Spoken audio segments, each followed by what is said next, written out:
Apakah screen saya sudah bisa kelihatan? Sudah, Pak.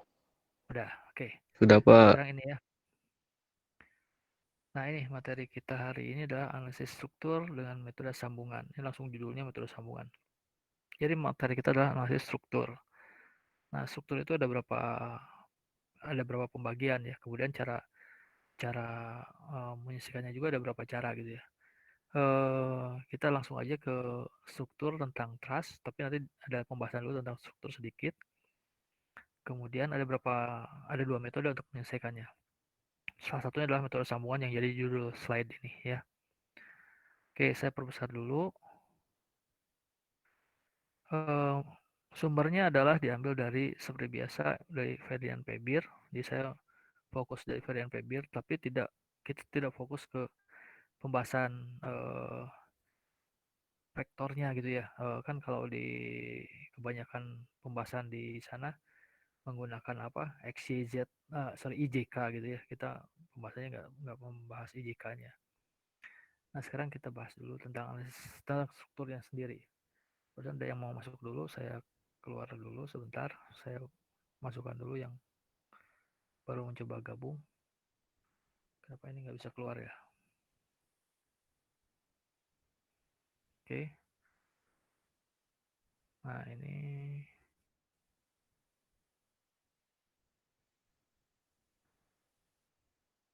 oke. Baru 25. Oke, saya kembali ke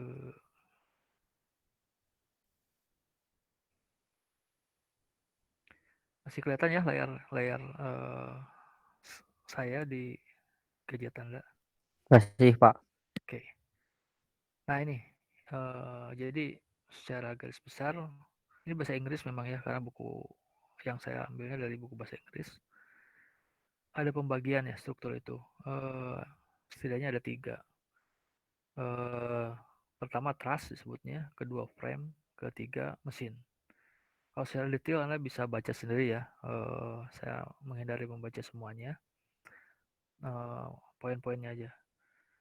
Trust, frame, sama mesin. Trust bedanya sama frame apa gitu ya.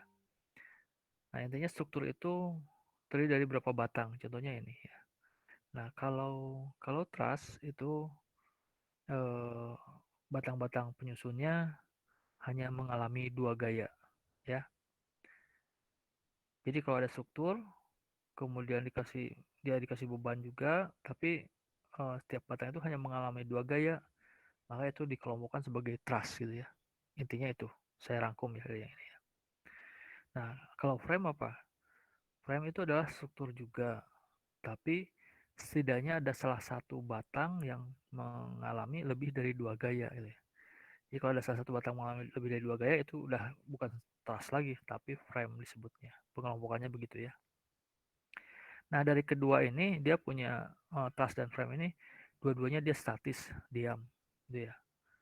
Nah, kalau mesin itu setidaknya ada salah satu batang yang bergerak gitu. Jadi Anda sekarang udah bisa membayangkannya kalau struktur itu terdiri dari tiga bagian, satu truss, frame, dan mesin. Anda udah bisa membedakannya. Truss hanya terdiri dari batang dua gaya, frame setidaknya adalah salah satu batang yang mengalami lebih dari dua gaya, dan yang ketiga mesin setidaknya ada salah satu dibanding yang lain ya.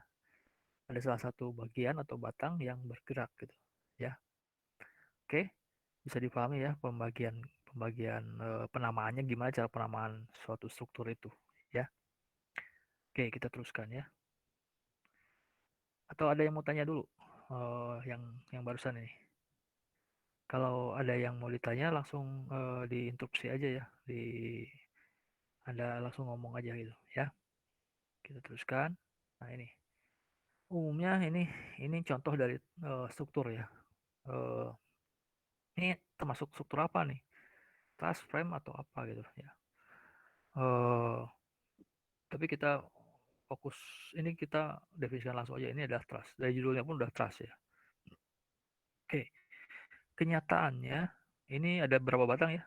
Satu AC, AD, BD, CD, dan BC ya. Ada berapa batang? Satu, dua, tiga, empat, lima ya, 5 batang ya. Jadi pabrik pabrik baja itu tidak membuat struktur langsung, membuatnya cuma batang-batang. Sama pekerja orang teknik dibikin eh, sesuai kemauan arsitektur atau sesuai kemampu apa desainer dibikin bentuk-bentuk tertentu. Nah, biasanya kita butuh sambungan-sambungan kan ya. Nah, ini contohnya, misalkan di keling atau di baut gitu ya. Jadi batang AC dengan batang AD disambung di sini gitu ya. Dan langsung juga dengan dudukannya. Sambungannya apa? Biasanya bisa baut, bisa las, bisa paku keling gitu ya. Nah, ini anggap aja ini sambungan baut gitu ya. Kalau kita lihat di sini gambarnya ada 3. Ini juga ada 3 baut, ini ada 5, ini ada berapa gitu ya. Nah, ini menganalisis ini susah gitu ya. Maka cara termudah adalah kita menganggap sambungannya satu gitu. Contohnya di ini yang bawah, di yang B. Jadi walaupun kenyataannya dia bautnya banyak, tapi di sini dianggap satu aja gitu ya. Di sini juga dianggap satu, di sini dianggap satu, di sini dianggap satu ya. Nah, kenapa yang di atas banyak? Ya mungkin ketersediaan ukuran si bautnya cuma tertentu, adanya ukuran kecil makanya dibutuhkan banyak sambungan gitu ya. Atau berbagai pertimbangan lainnya lah. Nah, padahal kita lebih mudah menganalisis yang eh, satu baut aja gitu ya. Soal nanti kuat enggaknya itu beda lagi nanti di urusan MKM dan di elemen mesin gitu ya pembahasannya ya. Sekarang kita tidak peduli itu, tapi yang jelas supaya analisis gaya-gaya pada batang bisa dikerjakan, kita anggap sambungannya adalah satu baut atau satu paku keling aja ya. Oke, ada yang mau tanyakan dulu? Tidak ada ya. Kalau tidak ada kita teruskan lagi.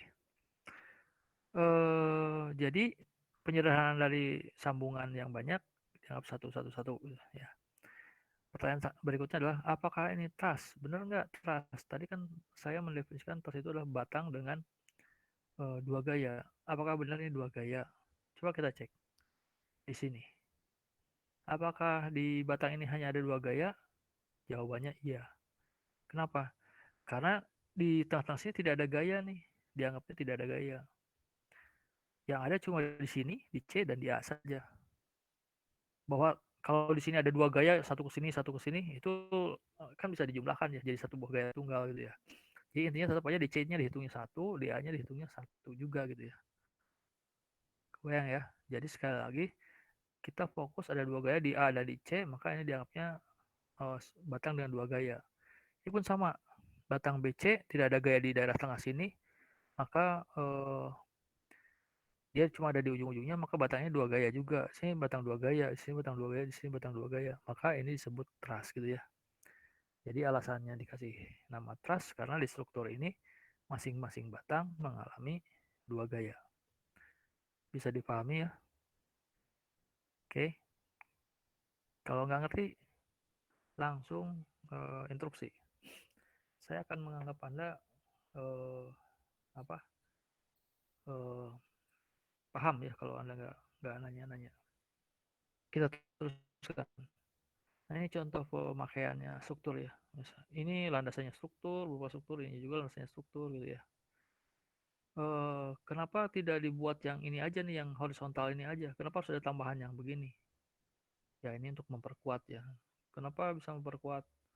Ya ini ada hubungannya sama inersial segala macam, itu nanti mungkin di MKM ya pembahasannya. Kita tidak bahas itu dulu. Tapi yang jelas kita di realnya menghadapi kasus struktur, kemudian kita nanti akan menganalisis struktur gitu ya. Nah, kenyataannya kan gayanya di sini gitu ya. Yang merah-merah ini adalah beban-bebannya. Tapi kan contohnya di floor beams gitu ya, di gayanya mungkin di sini. Nanti dia disalurkan ke floor beam ini disalurkan ke sini gitu ya, ke batangnya ini. Maka di sini ada gaya yang kayak tadi ini gaya ini misalkan gitu ya, gaya P ini misalkan gitu ya. Jadi ada gaya ke bawah di sini ya. Jadi masing-masing gaya yang tadi di uh, floor beam tadi disalurkan ke struktur yang di pinggir-pinggir ini gitu ya. Seandainya tidak ada struktur yang di pinggir, maka ini akan gampang sekali melandut gitu ya. Si melandut itu melengkung gitu ya.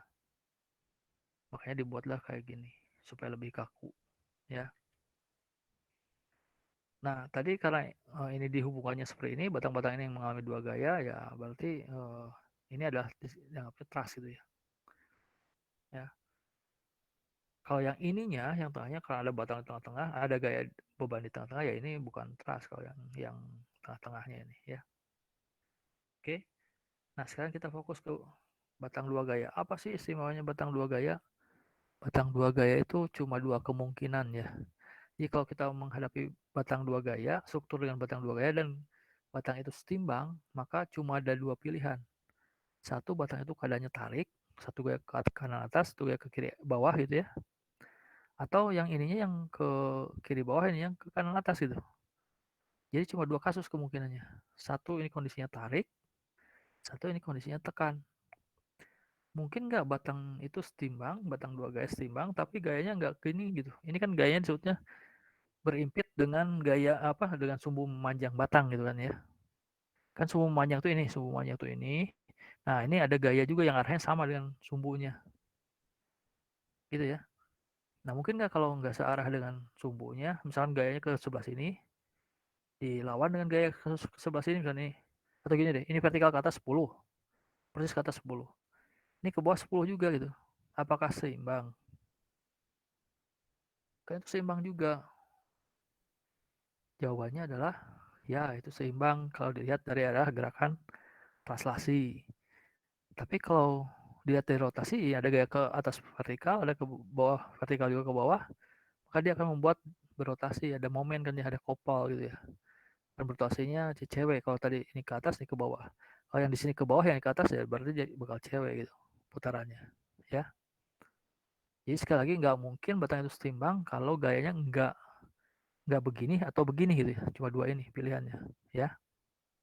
Dan dengan pengetahuan ini akan mempermudah analisis. Kita bisa mempermudah arah dari gaya-gaya di sambungan gitu ya. Oke, kita teruskan ya. Oke, ini contoh-contoh struktur, ada berbagai macam cara penyusunan. Saya dan nama-namanya juga saya sendiri nggak hafal kalau nama-namanya ya.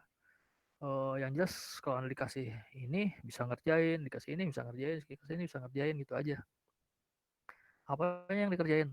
Ya, kalau ada beban di mana, titik mana, anda diminta menyatakan berapa besar gaya pada masing-masing batang. Dan tentukan apakah batang itu bebannya terasanya pada batang itu tarik atau tekan gitu. Jadi itu yang akan kita bahas ya.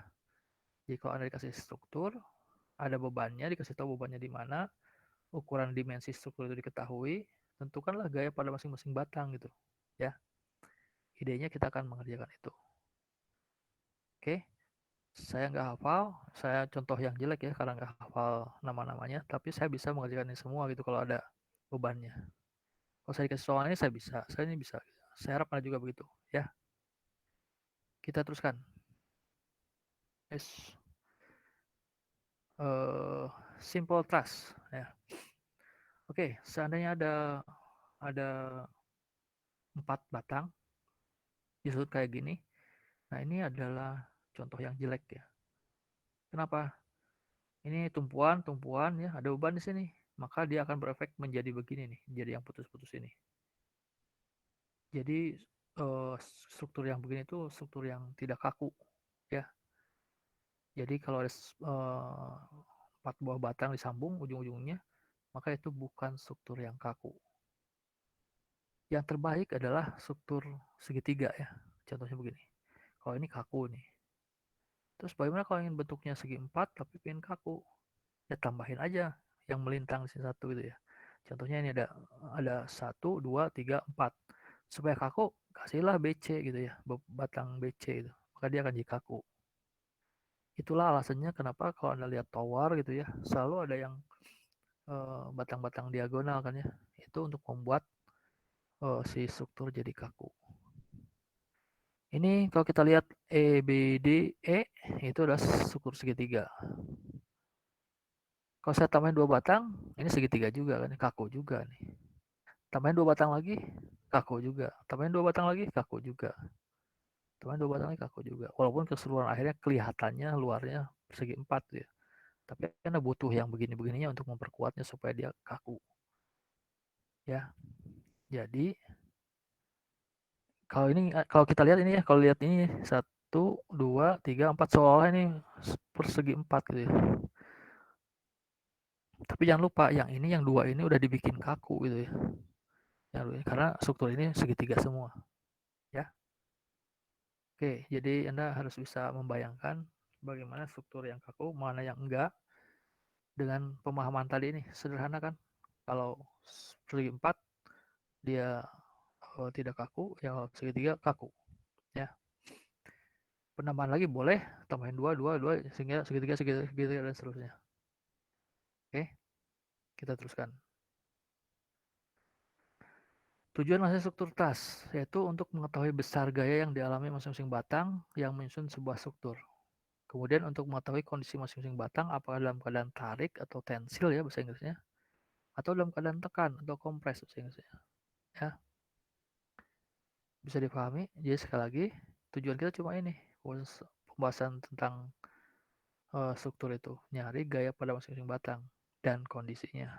Oke,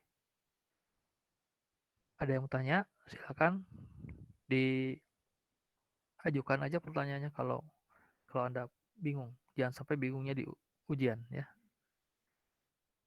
Nggak ada ya? Kalau nggak ada, kita teruskan lagi. Oke, coba kita lihat. Analisis struktur tas. Jika suatu struktur dalam keadaan seimbang, maka setiap bagian dari struktur tersebut juga dalam keadaan seimbang. Jadi kita harus berpikiran seperti itu. Jadi kalau sebuah jembatan itu seimbang, maka batangnya pun dia seimbang juga gitu ya. Dan jika bagian tersebut berupa titik, maka harus memenuhi hukum keseimbangan titik gitu. Logikanya gitu ya. Jadi struktur itu terdiri dari berapa berapa batang. Jangan lupa di tiap sambungannya ada titik-titiknya gitu ya, titik-titik sambungan. Nah, titiknya pun seimbang juga gitu ya. Jika bagian tersebut berupa benda, maka harus memenuhi hukum keseimbangan benda. Kita tinggal melihat aja, kita mau uraikan strukturnya seperti apa. Nanti yang mau kita analisa apa tuh, titik atau benda gitu ya. Nah, di slide yang ini kita akan bahas keseimbangan titik ya. Atau kalau Pak Encu nyebutnya keseimbangan simpul katanya. Simpul itu titik ya atau oke, kita teruskan. Nah, karena kita menghadapi keseimbangan titik dan kita bahasnya biasanya ini kita bahasnya cuma di 2 dimensi aja, nggak sampai ke 3 dimensi.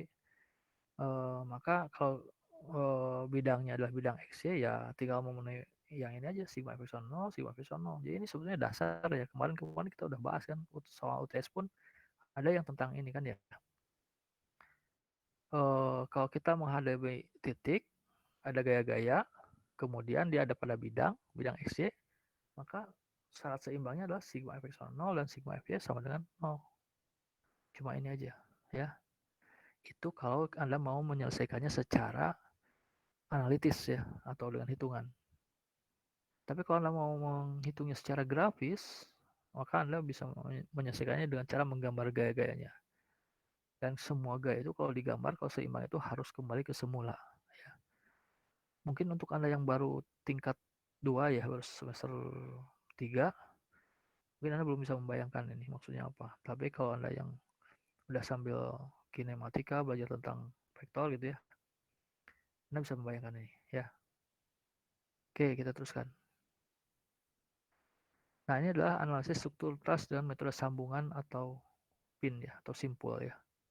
Saya nyebutnya sambungan. Ada yang bilang semuanya tuh kan berupa titik ya, pin atau titik atau Pancu bilang simpul gitu, sama aja ya. Nah, prosedurnya gimana kalau saya menghadapi ini gitu. Kita mau menganalisis ada ini soal yang tadi nih, soal yang ini nih. Atau contoh yang gambar yang ini. Nah, ini gambar ini. Gimana itu kalau mau dikerjakan? Ya berarti tadi yang di A sambungannya kan berupa engsel ya. Kalau berupa engsel ya harus ada satu buah gaya miring atau dua buah gaya yang saling tegak lurus gitu ya. Penggantinya, ya kan? Ini DBB dari yang tadi. Ya. Kemudian ada apa lagi? Tadi di sambungan B ada apa? Ada roda kan? Nah, coba kita lihat lagi. Nah, ini ada goyangan atau roda. Di sini sambungan engsel. Ya.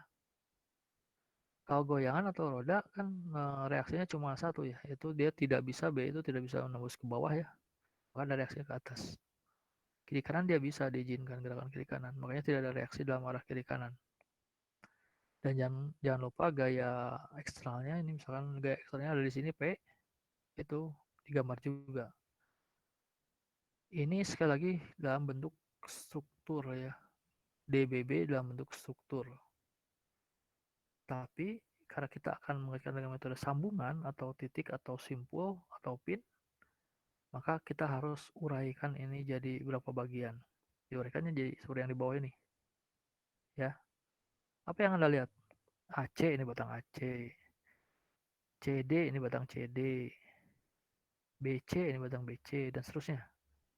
Dan yang jangan Anda lupa adalah titik-titiknya, yaitu sambungannya. Ada gambar juga, ini titik A, ini titik C, titik B, titik D gitu ya. Oke. Jadi yang akan kita analisa adalah titiknya malah ya, simpulnya. Oke, bagaimana cara menganalisisnya? Sebelum dianalisis, gambarkan dulu gaya-gayanya. Yang udah jelas, gambarkan yang udah tadi ada di sini. Ini ada gaya miring ini atau dua gaya ini ya. Jangan lupa titik A bukan cuma gaya ini aja. Kalau ketika Anda lepaskan itu berarti harus ada, kan si titik itu berhubungan dengan batang AC ya. A itu berhubungan dengan batang AC. Maka di situ ada aksi reaksi. Nah, kalau kita menganggap ini asumsi ya, boleh Anda asumsinya berbeda dengan ini boleh. Misalkan ini diasumsikan arahnya si batangnya dalam keadaan tekan. Siapa yang mengasumsikan? Anda yang mau mengerjakan atau menjawab soal ya. Kita anggap aja ini tekan misalnya. Maka ada gaya ke arah dalam batang ya. Maka di titik A ini ada kebalikannya nih. Kebalikannya. Jadi ada gaya kebalikan dari si ini nih. Sementara di titik C ada kebalikan dari yang ini ke arah sana ya, ke kanan atas. Gitu ya. Apakah ini arah yang benar? Belum tentu. Nanti kita bisa mengetahuinya dari hitungan. Kalau jawaban yang kita peroleh negatif berarti kebalikannya gitu. Ya. Oke. Tapi nggak apa-apa, kita asumsikan dulu. Ya ini kita asumsikan apa? Oh ini saya asumsikan tekan juga gitu ya. Maka ada gaya ke arah dalam. Sini ada kebalikannya. Ini kebalikan dari ini. Ini sama besar berlawanan arah ya. Kalau aksi reaksi itu berarti sama besar berlawanan arah. Cara berpikirnya gini aja. Kalau Anda punya berat 60 Newton misalkan ya. Maka Anda berikan gaya sebesar 60 Newton ke kursi gitu ya yang Anda duduki. Tapi kursi melawan Anda aksi reaksi ya. 60 Newton ke atas gitu. Melawan Anda gitu ya. Kayak gitu. Jadi ini juga sama. Ini aksi reaksi dengan ini aksi reaksi dengan ini. Nah, yang ini, yang di B ini, ya aksi reaksi dengan titik B yang ini. Maka ini aksi reaksinya dengan ini. Perhatikan ya, kemiringan gaya ini harus sama dengan kemiringan si batangnya, harus sama dengan kemiringan yang lawannya ini gitu. Ya, oke. Dan yang di sini ada gaya P, di D itu ada gaya P. Setelah itu ada gaya dari batang CD. Ini kalau ini kita anggap tarik, maka ini ke arah luar, ini ke arah meninggalkan D gitu ya. Tapi jangan lupa di D juga ada batang AD, maka ada ini kalau kita misalkan AD-nya ada tarik, maka ini ke kanan, maka yang ini ke kiri. Ini juga sama, kita anggap ini tarik, maka ini ke arah luar, maka ini ke kanan gitu ya. Inilah aksi-aksi dengan ini. Paham ya? Jadi intinya sekali lagi, Anda asumsikan masing-masing batang, dan Anda gambarkan uh, reaksinya di masing-masing titik tersebut. Bisa dipahami nggak? Bisa ya? Oke. Kalau bisa, kita teruskan ke tabel. Tabel ini maksudnya apa? Ya kita akan bahas masing-masing. Misal, di titik A. Seandainya di titik A cuma ada gaya yang ini, dan ini sebetulnya memang cuma ada gaya ini sih. Ya. Oke, sebentar ya.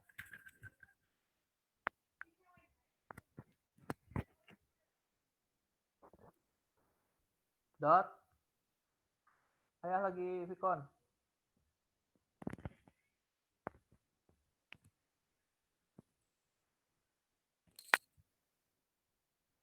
Oke, kita teruskan lagi.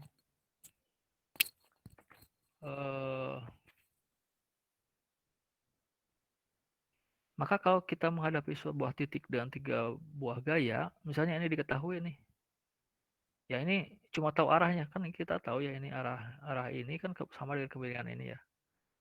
Ini arahnya tahu, ini arahnya tahu. Berarti yang tidak tahu ini cuma besarnya berapa si FAC. Si FAD berapa besarnya, tapi arahnya tahu horizontal. Eh, apakah dengan satu gaya yang diketahui kita bisa tahu dua gaya ini? Jawabannya adalah iya ya. Kalau penjelasan secara grafisnya ya tinggal digambar aja. Pertama ada gambar si era.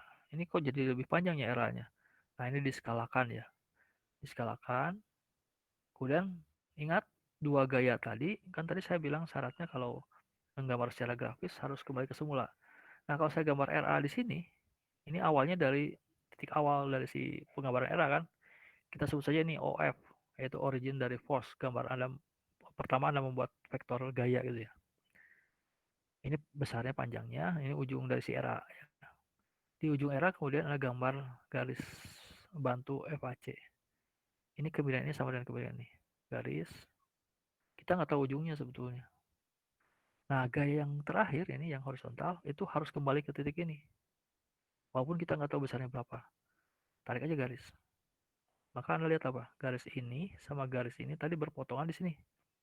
Sehingga kita jadi tahu bahwa si FAC itu besarnya panjangnya sama dengan ini ke sini gitu. Dan si FAD itu panjangnya dari sini ke sini. Dan kalau ini tadi sudah diskalakan ya ini tinggal diukur aja kalikan skala yang dipakai dapat besarnya berapa.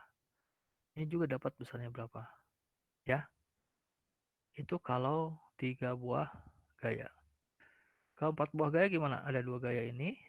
Sebetulnya kan kalau 2 buah gaya ini diketahui, ini dan ini dijumlahkan ya. Oh ya, jangan lupa, ini kan ke kanan. FAD ya, ke kanan. Maka di batangnya ke kiri. Makanya ke kanan. Itu kan ya. Di D-nya sendiri ini ke kiri. Nah, ini yang tadi ini kita lagi bahas yang D yang ini nih sekarang. Ya. Jadi tadinya ini belum diketahui ini besarnya berapa. Tapi karena kita udah menganalisis ini, kita jadi tahu bahwa ini ke sini adalah FAD sama dengan FDA ya. Ini FAD sama dengan FDA. Cuma arahnya aja yang beda. Jadi kesemuanya P diketahui dari soal P besarnya berapa, tambah ini udah kita analisis di sini ini tahu berapa. Tinggal ada berapa gaya lagi? Ada 2 nih yang belum kita tahu yaitu ini sama ini. Ini dan ini ya, si FDC dan FDB. Apakah kita bisa mengetahui jawabannya? Ya digambar lagi aja. Pertama gambar yang kita tahu yang mana? Misalkan P, P ke bawah, misalkan diskalakan gambarnya segini. Oh ini ternyata lebih kecil nilainya, ini lebih pendek segini gitu ya. Tinggal 2 yang belum kita gambar, ini dan ini kan ya. Buat aja gambar garis. Saat dan yang terakhir harus menutup karena tadi kita maunya di sini kan ya, menutup tarik garis. Maka kita jadi tahu bahwa si FDC itu harus sama dengan P dan si FDB itu sama dengan FDA, cuma arahnya aja kebalikannya. Lihat, ini ke atas, ini ke bawah, ini ke kanan, ini ke kiri gitu. Ya, ini penjelasan secara grafis ya. Oke, bagaimana kalau bentuknya begini? Eh, titik C, titik C. Ternyata ini udah tahu, ini udah tahu. Apakah ini bisa tahu? Ya pastilah jadi tahu lah ya. FCD ya, FCD ini titik C yang ini ya, FCD tahu. Oh ya, sebelum lanjut saya tadi belum bahas dulu ya. Kita tadi misalkan ini ke mana? FAD-nya ke bentar.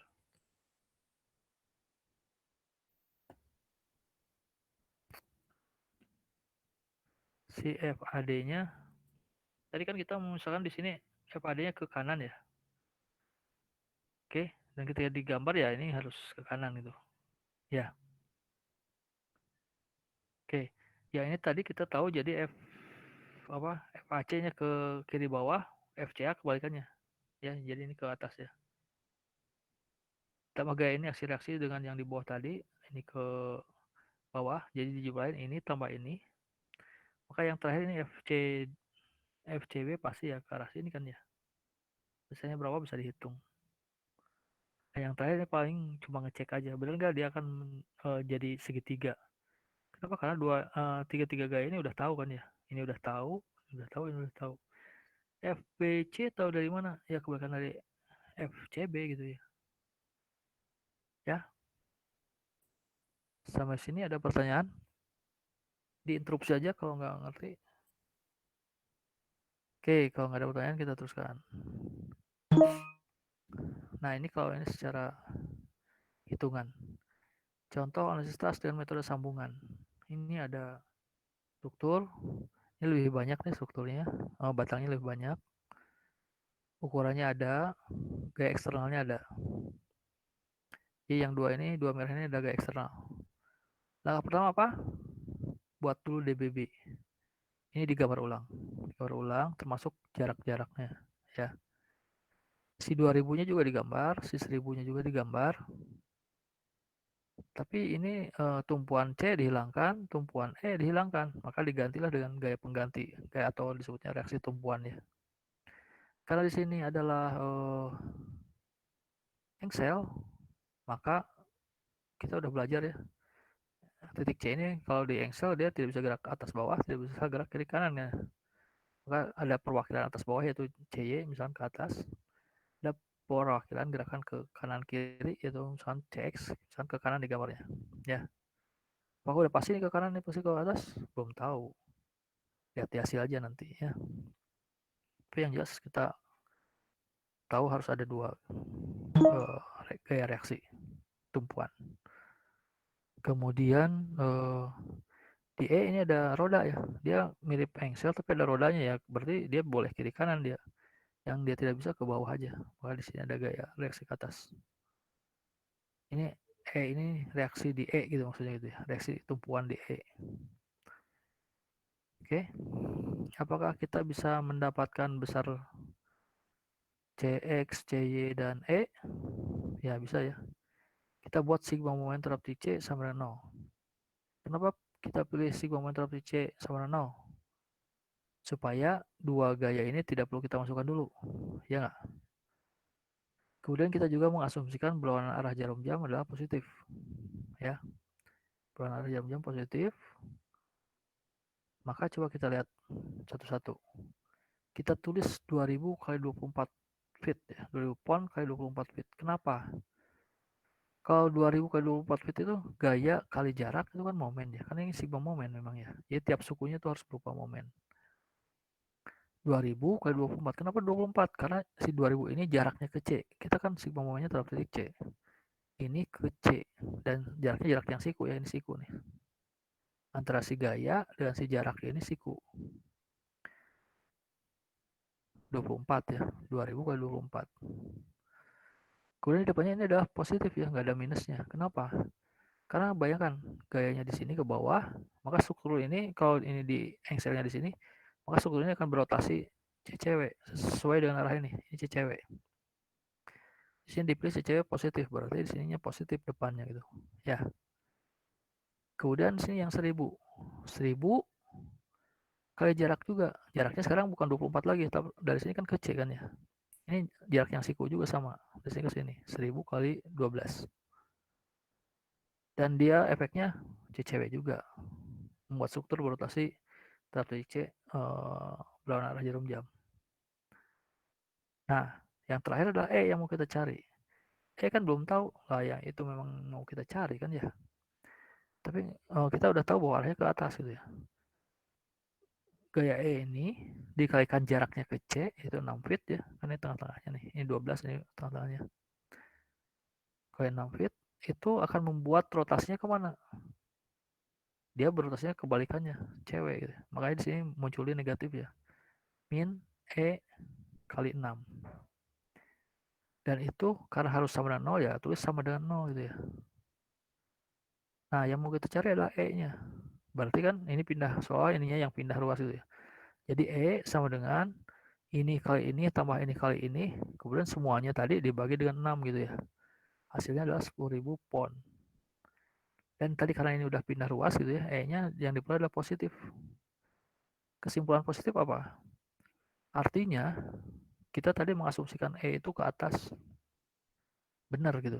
Arahnya memang ke atas. Maka di sini simpulkan 10.000 pon arahnya ke atas. Paham ya? Oke, sekarang kita ingat ya, ini yang kita hadapi kan benda ya, DBB benda.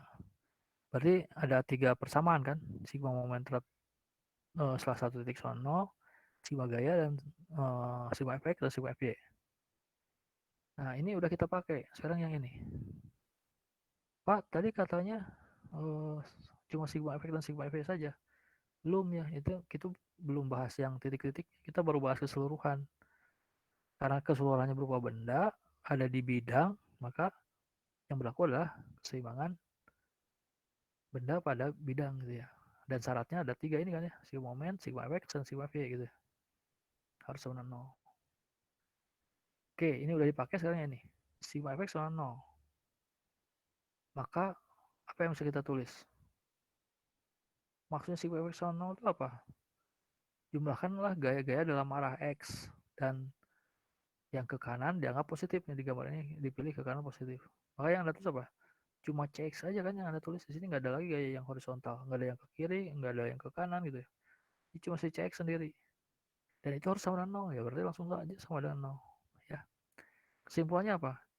Tidak ada reaksi tumpuan dalam arah X untuk kondisi seperti ini ya. Dan yang terakhir yang belum kita gunakan adalah sigma FY sama 0. Kita mengasumsikan ke atas positif. Yang belum kita peroleh kan CY ya, belum ya. CY udah, ini 0 yang si CX. Oke, kita tulis karena ini Y, maka kita hanya menjumlah yang Y saja. CX nggak perlu kita masukkan, apalagi nilainya 0 juga gitu ya. Lagian memang bukan di sini kita harus masukkannya ya. Dan kita pilih ke atas positif. Maka kita harus apa? Min 2000 pon. Kenapa min 2000? Karena 2000 ini arahnya ke bawah. Kita pilih ke atas positif kan. Min 2000 pon. Ini 1000 ke bawah. Min 1000 pon. Terus yang ini kan kita tadi peroleh 10.000 ke atas ya. Jadi plus nih karena ke atas 10.000 pon.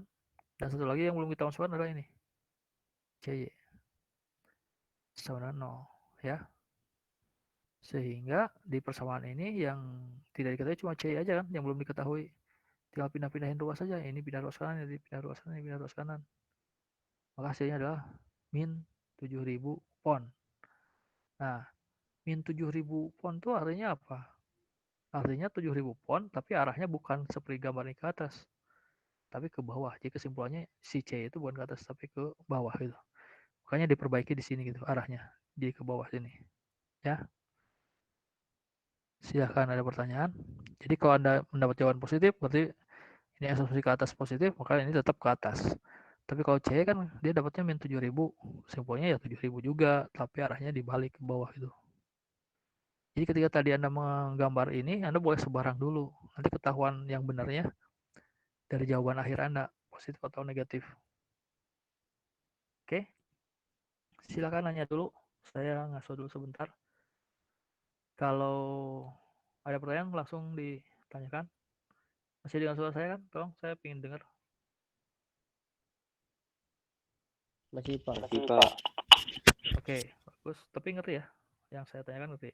Saya informasikan ngerti ya? Ngerti Pak. Oke. Jadi sebenarnya ini seperti pengulangan aja. Karena kita udah belajar tentang keseimbangan titik pada bidang, dan kita sudah belajar keseimbangan benda pada bidang juga gitu ya. Nah, kita belum sampai ke pembahasan titiknya, kita masih pembahasan keseluruhan nih untuk mendapatkan reaksi tumpuan saja yang ini. Ya, ingat pertanyaannya apa? Using the method of join, ini bahasa Inggrisnya metode sambungan ya, bahasa Inggrisnya method of join. Tentukan gaya pada masing-masing batang of the truss dari truss yang diperlihatkan gitu ya. Dan lebih jelasnya lagi, tentukan juga kondisinya tarik atau tekan gitu ya. Oke, silahkan ada yang mau tanya, komen. Oke, kalau nggak ada berarti kita sudah tahu gaya ini, gaya ini, gaya ini, gaya ini 0, gaya ini ke atas, gaya ini ke bawah, gayanya udah tahu juga ya. Nah, langkah berikutnya apa? Ingat nggak tadi apa? Kalau sudah gitu, kita pecah-pecah ini ya. Nah gitu ya. Ini kebetulan nggak diperlihatkan gambar pecah-pecahnya, tapi bayangkan aja nih. Ini titik ini ada gaya 2000, titik A ya, 2000 ke bawah. Terus harus ada gaya apa nih? gaya FAB. Udah diketahui belum? Belum, besarnya belum diketahui. Arahnya ya horizontal lah, sesuai dengan batang ini. Sesuai dengan arah batangnya gitu ya. Jadi keistimewaan batang dua gaya itu berarti arahnya pasti sama dengan kemiringan batangnya gitu ya. Nah ini sekali lagi ini nggak tahu karena nah ini CFAB.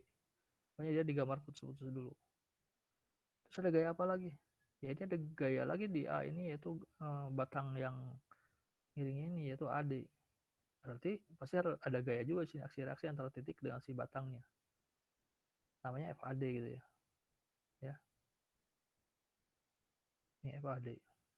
Kemiringannya gimana? Ini kemiringannya tertentu nggak? Tertentu sama dengan kemiringan si batang ini gitu ya. Kemudian kenapa ini ditulis segitiga ya? Itu 4, 3, 5. Kenapa? Nah, tahu nggak kenapa? Kita lihat aja ukurannya. Ini 6. Ya. Tingginya berapa? 8. Gitu ya. 6 kalau diperkecil jadi dibagi 2 misalkan jadi berapa? Jadi 3 kan ya. Tinggi ini berapa? 8. Kalau dibagi 2 berapa? 4 kan ya. Sisi miringnya kalau ini 3, ini 4, sisi miringnya jadi berapa ini? Pitagoras kan ya? Jadi berapa? 5 kan ya. Makanya 3, 4, 5 gitu. Ya. Nah, cara mengetahui besarnya berapa? Boleh juga dikerjakan pakai cara yang begini ya. Pakai perbandingan. Kan kita tahu bahwa 2000 ini sebandingnya dengan si 4 gitu ya. Makanya itu usah 2000 per 4 gitu ya. Kemudian si FAB ini sebandingnya dengan 3, FAB per 3 gitu. Ya, sama dengan FAD per 5 gitu. FAD per 5. Kalau kita ini tahu, ini FAB belum tahu, FAD belum tahu, kita pilih dulu ini dulu misalkan. Kita pilih yang ini dulu. Ini abaikan yang ini. Maka di persamaan yang ini, cuma FAB kan yang belum tahu, tinggal ini pindahin ke sini. Berarti 2000 bagi 4 berapa? 500 ya? Kali 3. Tiganya pindah ke sini kan. 1500, jadilah 1500 pon. Jawabannya positif atau negatif? Kita lihatnya dari mana positif negatif? Lihat aja gambarnya tadi. Kalau cara grafis satu ke bawah, kanan, baik lagi ke semula gitu. Ya. Jadi si di titik A ini dia harus ke sana arahnya. Ya. Kalau ini ke arah sana, ingat ya, kan aksi reaksi dengan batang. Ini ke arah A, lihat gambar ini. Kan nanti kalau digambar ini, gaya pada simpulnya ke arah kiri atas, maka gaya pada batangnya ke kanan bawah gitu ya. Berarti si batangnya ditekan kan ya. Berarti kesimpulannya, sorry, FAB ya. Sorry, lagi ngomongin yang mana sih? Oh ini FAB dulu. Sorry, FAB yang ini ya. Sorry, ini dulu, yang ini dulu. FAB ya, FAB 1500 ya. Kok ini tensil? Kenapa tensil? Karena ini arahnya ke kanan. Ke kanan itu berarti dari sini ke arah kanan ya. Kalau ini ke arah kanan, ingat dengan batang gimana? Ini ke kanan, maka pada batangnya ke kiri gitu ya. Kayak tadi. Kalau di titiknya ini ke kiri bawah, ya ini ke kanan atas gitu, kebalikannya. Ya. Oke, saya ulang lagi. Tadi menurut perhitungan ini gambar ini ke bawah, kanan, atas gitu ya, kiri atas gitu ya. Ini ke kanan, ini lagi ngomongin cerita di titik A. Berarti pada batangnya kebalikannya, ke kiri kan ya. Kalau pada batangnya ke kiri, ke sebelah sini ke kiri, berarti batangnya seolah ditarik gitu. Makanya dia tulis T atau tensil gitu. Ya, paham ya? Nah, sekarang yang FAD. Kalau FAD kita pakainya jangan pakai yang ini. Ini dan ini saja sama dengan ini gitu ya. Lalu ini pindah kata ke sini ya. AD sama dengan 2000 bagi 4 100 kali ini pindah sini kan jadi kali 5 ya. 2500. Dan ini arahnya ke kiri atas. Ke kiri atas itu berarti ke arah A gitu ya. Kalau pada sambungannya ke arah A, maka pada batangnya menuju batang gitu ya. Berarti dia kompres gitu. Paham nggak? Bisa ya dipahami ya. Oke, kalau bisa kita teruskan lagi. Sekarang kita ke D. Kenapa kita ke D? Jadi tadi udah kita kerjakan yang A, membahas analisis A. Ini udah dapat, ini kalau di soal, ini udah dapat, ini udah dapat. Ingat, ini tadi kondisinya apa? Tensil ya. Ini kompres ya. Kalau ini tensil berarti ini pada ujung kanan batang dia ke arah kanan dong. Sementara di titik B kebalikannya ke arah kiri gitu ya. Apakah kita bisa menganalisis ke titik B? Ya atau tidak? Lebih rumit dan saya bilang aja tidak bisa gitu ya. Kenapa? Karena ini ada 3 besar ini, batang BD, batang BE, dan batang BC gitu. Itu belum diketahui, walaupun ini udah diketahui ya. Kita tidak bisa melebihi 2 yang tidak diketahui. Maka dari A itu kita larinya bukan ke B, tapi ke D. Ya. Jadi harus urut kalau metode sambungan. Ya, dari A ke D. Kenapa ke D bisa? Kan ini tadi udah diketahui kan gaya yang di sini ya, udah dihitung ya. Yang ini belum, yang ini belum. Jadi cuma 2 yang tidak diketahui. Beda kalau anak ke B. Kalau B kan ini udah tahu, ini belum, ini belum, ini belum. Ya, jadi kita ambil kesimpulan, kita sekarang ke D. Di D gambarnya gimana? Ingat, tadi ini arahnya, batangnya kondisinya apa? Tekan ya. Kalau kondisinya tekan, berarti di titik simpulnya dia menuju titik D gitu. Ya, ini harus sambil dibayangkan. Anda nanti setelah kuliah ini baca ulang lagi, sambil dibayangkan, uh, supaya tergambar gitu, kondisinya seperti apa. Ya, oke. Kemudian kita lihat dulu yang ini. Di sini FDA udah tahu ya, ke kanan bawah ya. Karena tadi ini ke kiri atas kan, kanan bawah. Ini belum tahu, ini belum tahu. Tapi cuma 2 kan yang tidak diketahui. Ya tinggal digambar aja. Gambarnya gimana? Ya tahu, gambarlah yang ini gambar, gambarnya ini. Boleh nggak kalau saya gambarnya nggak yang ini dulu, kayak ini dulu, tapi yang horizontalnya dulu? Boleh aja. Gambarnya begini, nanti terakhir bakal arahnya ke sebelah sini. Besar yang diperoleh akan sama gitu. Nggak masalah ya, mau yang mana dulu yang digambarnya setelah Anda gambar FDA, mau gambar FDB dulu boleh, FD dulu boleh gitu ya. Nah, pertanyaannya adalah bagaimana cara menentukan FDE dan FDB ya. Ya, ini kita punya kemiringan yang sama ya. 345 juga. Kenapa? Ya, kita lihat aja ukurannya. Kemiringan ini kan sama dengan kemiringan ini, cuma arahnya beda gitu, cuma arahnya aja yang beda. Ya enggak? Kenapa? Karena kan ini sama-sama tingginya 8. Ini ke sini kan 12. Kalau tengah-tengahnya berarti dari sini ke tengah-tengah ini dia berapa?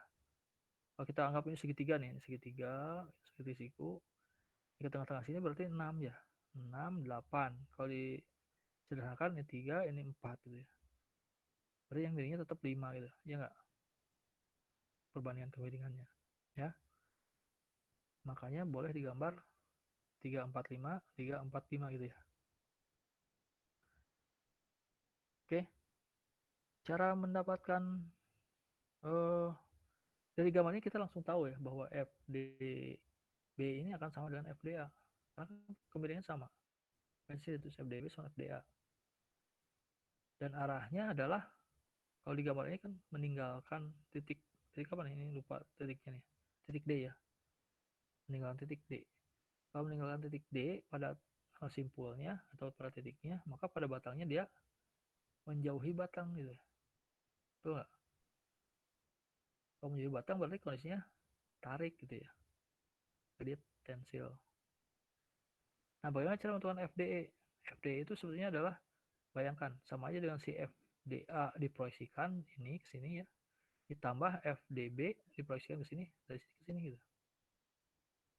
Atau anggap aja 2 kali FDA, karena tadi kan FDB sama FDA sama kan besarnya ya. Sama aja dengan ini ke sini, proyeksinya ini ke sini kan sama dengan dari sini ke sini. Soalnya yang itu 2 kalinya dari proyeksi ini ke sini gitu. Ya. Jadi FDE sama dengan 2 kali 35 FDA. Paham ya? 35 dapat dari mana? Ya kan kita memproyeksikan ke sumbu X-nya. Yang horizontal, yang X-nya adalah 3 kan ya. 3 per yang miring gitu. 3 per 5 FDA itu baru setengahnya. Tambah setengah lagi, makanya harus kali 2 gitu ya. FDE sama 2, 3 per 5 FDA. Padahal FDA-nya nilainya udah tahu 2.500. 2.500 bagi 5 berapa? 500 ya. 500 kali 2 berapa? 1000 kali 3 berapa? 3000 ya. Jadi nilai FDI adalah 3000 pon. Arahnya menuju ke sini ya. Berarti di gambarnya menuju ke titik D.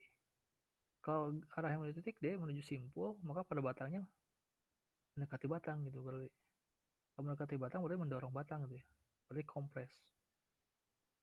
Ya, jadi kita udah dapat tuh. Mana aja yang kita dapat? Ini udah dapat, ini udah dapat, ini udah dapat. Sekarang kita lari kemana? Ke boleh nggak ke E? Cuma dua nih yang tadi diketahui. Boleh ya. Kalau ke B boleh nggak ke B? Boleh juga karena tadi ini udah dapat. Ini tadi di pertama udah. Yang belum udah tinggal ini dan ini. Boleh juga. Mau ke B mau ke E boleh. Nah saya ikuti yang sini aja. Ini dia terus kemana nih? Oh ini ke B. Oke ke B.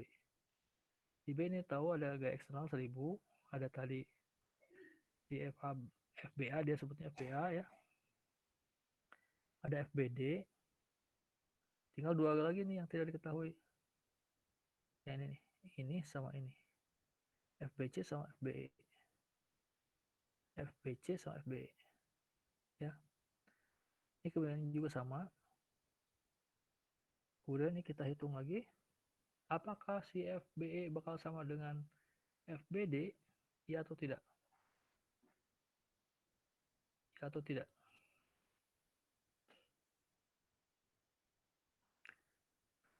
Oke, cara mendapatkannya gimana? Lihat, sigma FY sama dengan 0. Asumsi ke atas positif. Pertama ditulis 1000 dulu. 1000. Karena dia ke bawah, kasih minus. Min 1000. Ya. Kemudian, mana lagi? Yang 2500 ini. 2500 diproyeksikan ke sumbu X. Karena kita, diproyeksikan ke sumbu Y. Ke sini ya. Jadi ini dapatnya ke sini. Ini ada gaya ke sini. Ingat, ini diproyeksikan ke sumbu Y. Ini ke bawah juga kan ya. Makanya dia harus minus ya. Berapa besarnya? 4/5 ya. 4/5 dari nilai 2500 itu. 2500. Oke. Tambah apa lagi? Ini kalau diproyeksikan dia ke sini. Karena kita mengasumsikan ini ke kanan bawah, maka dia ini pun sama panahnya ke bawah, maka dia minus gitu ya. Minus 4/5 FBE. Nah, yang belum kita ketahui FBE aja kan. Ini tinggal aljabar biasa, nanti Anda dapat FBE sama min 3750 pon. Ya ini kalau udah gini, Anda coba pakai kalkulator. Bisa nggak Anda dapatnya nilai segini? Saya agak, Anda harus coba gitu ya. Supaya Anda dapat, oh benar angkanya 3750 dan minus. Dan karena jawabannya minus, itu artinya kesimpulannya FB itu bukan ke kanan bawah, tapi ke kiri atas. Artinya menuju titik simpul ya. Kalau kalau di titik simpul yang menuju titik simpul, maka pada batangnya menuju batang gitu. Kalau menuju batang, berarti batangnya lagi ditekan. Maka dia kesimpulannya kompres gitu. Jadi selain besarnya juga kondisinya tarik atau tekan. Tapi di sini karena ini kita tadi yang membayangkan ke arah luar simpul, kenyataannya minus, berarti kebalikannya kenyataannya ya. Berarti pada batangnya juga menuju batang berarti ya kompres. Paham ya? Terakhir yang belum kita peroleh adalah si FBC. FBC itu adalah arahnya kebetulan horizontal. Ya kita tinggal menjumlahkan arah horizontal aja. Apa aja yang kita tulis? FBC ke kanan ya. FBC kita masukkan ke kanan positif. Maka si FBC ini positif di depannya. Belum kita ketahui ya. Itu yang mau kita cari. Kemudian dikurangi 1500. Mana 1500? Ini si FBA. Dikurangi apa lagi? Dikurangi ini, diproyeksikan ke sini.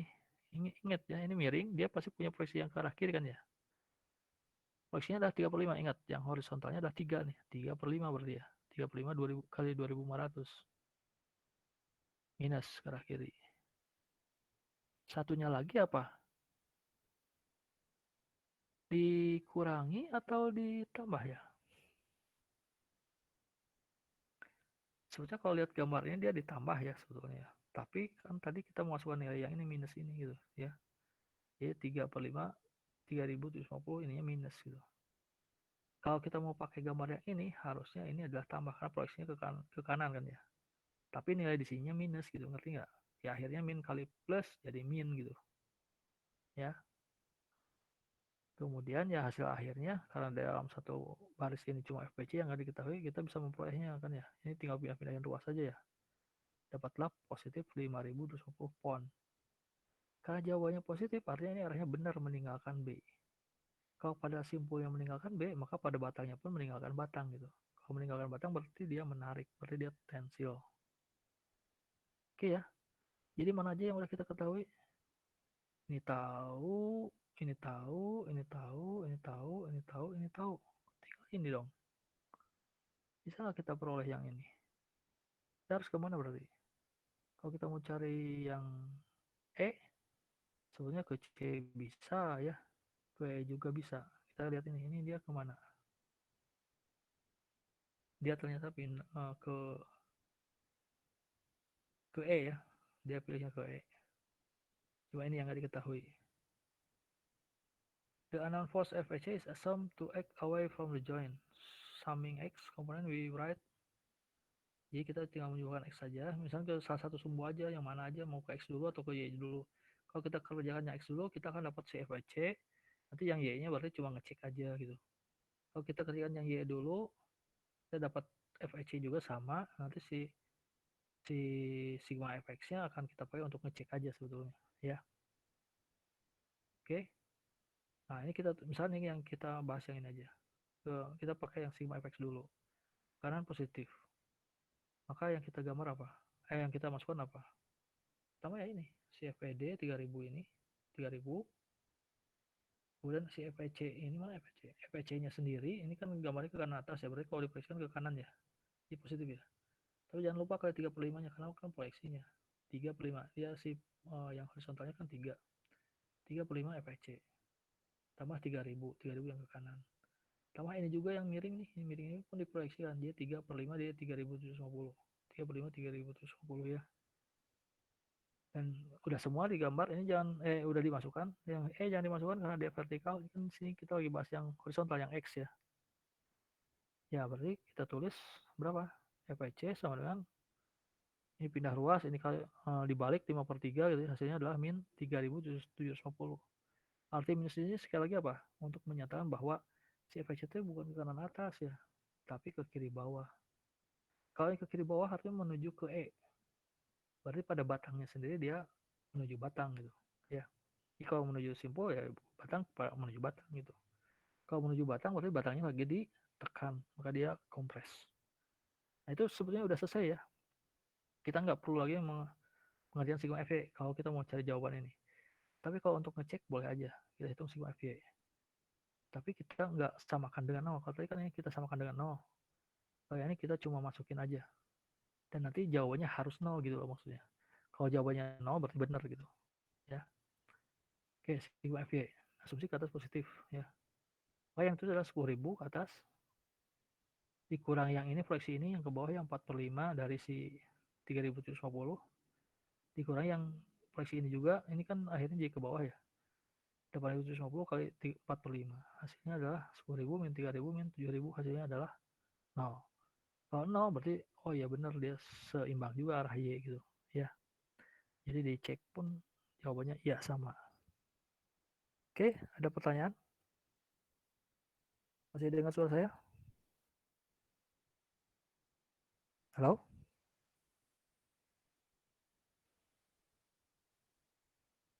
Masih Pak. Oke. Ini ternyata udah jam 9 lewat ya. Udah 1 jam lebih. Ini metode sambungan sekali lagi. Ini slide ini ada lagi ini juga sama ya untuk ngecek kalau kita mau apa membahas di titik C. Ini cuma untuk ngecek aja. Jawabannya ternyata 0 juga gitu kalau kita hitung ya. Kebayang nggak prosedur ininya? Jadi saya ulang lagi ya, sekali lagi. Kalau Anda menghadapi struktur, Anda cari dulu gaya-gaya reaksi tumpuannya. Walaupun sebetulnya nggak juga, nggak apa-apa sih sebetulnya. Kalau kita langsung ke sini pun nggak apa-apa kan, tadi kita nggak butuh reaksi tumpukan di akhir. Tapi kalau Anda lakukan itu, berarti nanti terakhirnya ini reaksi tumpukannya dicek gitu, di sini dicek. Tapi kalau enggak, berarti kita nyari semua titik Anda bahas gitu ya. Jadi DA terus kemana? Carilah yang cuma 2 anu. Contohnya tadi kita nggak bisa ke B, makanya kita harus ke D dulu gitu ya. Oke. Itu aja sih. Anda sebetulnya cuma diulang lagi belajar tentang metode keseimbangan untuk benda dan untuk titik. Tapi sekarang dikerjakannya pada trust gitu ya. Dan ingat aturan-aturan tadi, trust itu adalah batang dengan 2 gaya. Keunggulannya kita tahu arah gayanya karena pasti menuju atau meninggalkan batang dan searah dengan batang pokoknya ya. Oke ya, itu ya, saya kira itu yang mau saya jelaskan. Ini untuk latihan ya, saya nggak minta Anda kumpulkan ini, mungkin nanti ada yang minta saya kumpulkan tapi bukan yang ini ya. Saya sangat sarankan Anda yang ini pun diulang lagi, tapi jangan dilihat slide-nya, jangan dilihat, Anda kerjakan sendiri jawaban akhirnya sama enggak gitu, untuk menguji kan gitu nanti ujian. Kalau ini masih mending Anda udah pernah dibahas dengan saya gitu ya, dan Anda udah punya jawabannya. Tapi yang ujian kan soal baru ya, Anda nanti bingung kalau Anda nggak biasa, nggak ini aja nggak bisa Anda kerjakan, padahal udah ada jawabannya dan udah diterangkan sama saya. Apalagi kalau dikasih soal baru gitu ya. Saya sangat menyarankan Anda melakukan latihan, menghitung ulang yang ini sampai Anda menemukan, oh ini kok gini gitu ya. Dan itu bisa dijadikan bahan untuk pertanyaan di pertemuan berikutnya. Atau mau lewat forum atau chat juga boleh ya. Cuma ya kalau lewat chat saya nggak bisa langsung instan jawabnya, mungkin pas ada waktu baru saya jawab ya gitu ya. Ini beberapa contoh untuk Anda latih, ini diambil dari buku juga. Coba kalau bebannya gini, posisi strukturnya gini, ini bakal tarik atau tekan, besarnya berapa, ini tarik tekan, besarnya berapa, ini tarik tekan, besarnya berapa, reaksi tumbuhan di sini berapa, reaksi tumbuhan di sini berapa gitu. Semuanya ini juga gitu. Saya nggak minta ini untuk dikumpulkan. Kalau Anda memang mau ngerti, saya sangat menyarankan Anda mengerjakan ini ya. Dan karena nggak diminta ngumpulin, Anda nggak ngerjain gitu. Nanti Anda siapa tahu keluar ujian gitu ya. Kalau yang udah latihan kan menjadi tahu, udah pernah ya, nggak kekurangan waktu dan bisa cepat dan benar jawabannya, bisa benar gitu ya kalau latihannya benar. Oke. Oke, kalau gitu mungkin udah cukup lama ya Vikonnya, lumayan juga. uh, saya kasih waktu dulu barangkali ada yang mau tanya. Kalau nggak ada, akan saya akhiri sesi Vikonnya dan nanti saya akan upload yang satu lagi, yaitu metode potongan ya. Ada yang mau nanya? Nggak ada? Oke, udah 1 jam lebih, saya akhiri sesi Vikonnya. Anda nanti cek-cek aja atau nanti saya kasih kabar lewat WA ya. Satu lagi materinya akan saya upload. Mungkin sekitar 2 mingguan lagi akan ada UTS 2 ya. UTS 2, kemudian materinya ya tentang trust ini. Kalau keburu dengan frame. Frame mungkin akan dipelajari di minggu depan. Ya. Ada yang mau nanya? Oke, kalau nggak ada, saya akan akhiri. Makasih atas perhatiannya. Assalamualaikum warahmatullahi wabarakatuh. Waalaikumsalam warahmatullahi wabarakatuh. Waalaikumsalam warahmatullahi